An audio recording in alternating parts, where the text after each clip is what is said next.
Most people know that the most destructive war in all of history was known as World War II. It involved more than 30 countries, which resulted in more than 50 million military and civilian deaths. One brave military man who entered this war was known as Aloysius Mattingly, my great-grandfather. He enlisted in the Army in the infantry branch. Infantry meant that he was a ground fighter. He first started as a private and then worked his way up to staff sergeant.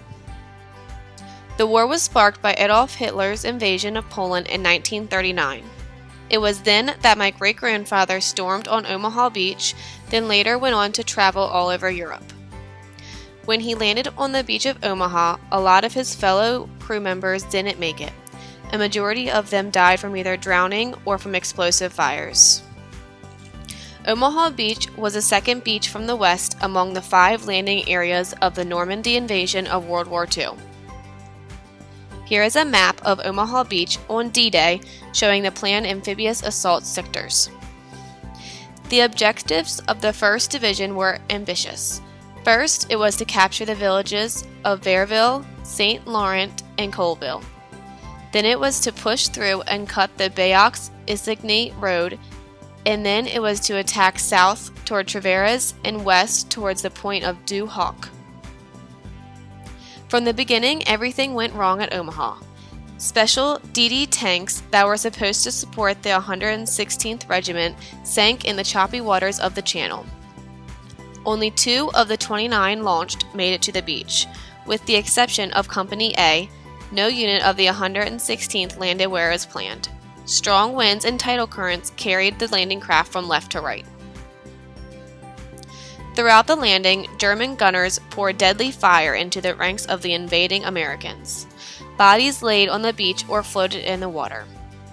Men sought revenge behind beach obstacles, pondering the deadly sprint across the beach of seawall, which offered some safety at the base of the cliff. Destroyed craft and vehicles littered the water's edge and beach. At the 8:30 hours, all landing ceased at Omaha. The troops on the beach were left on their own and realized that the exits were not the way off. Slowly, and in a small group, they scaled the cliffs. Meanwhile, Navy destroyers steamed in and, scraping their bottoms in the shallow water, blasted the German fortifications at point-blank range. By 12 o'clock hours, German fire had noticeably decreased. The defensive positions were taken from the rear. Then one by one the exits were opened. By nightfall, the 1st and 29th Division held positions around Verville, St. Laurent, and Colville. Nowhere near the planned objectives, but they had a toehold. The Americans suffered 2,400 casualties at Omaha on June 6, but by the end of the day, they had landed 34,000 troops. The German 352nd Division lost 20% of its strength, with 1,200 casualties, but it had no reserves coming to continue the fight.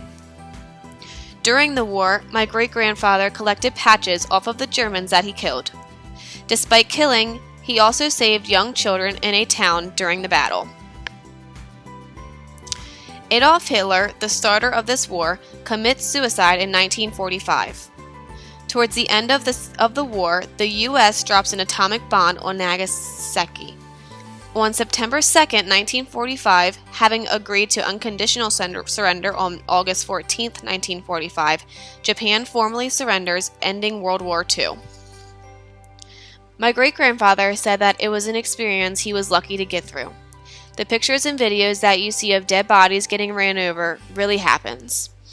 After the war, my great-grandfather came home and never spoke much about the war.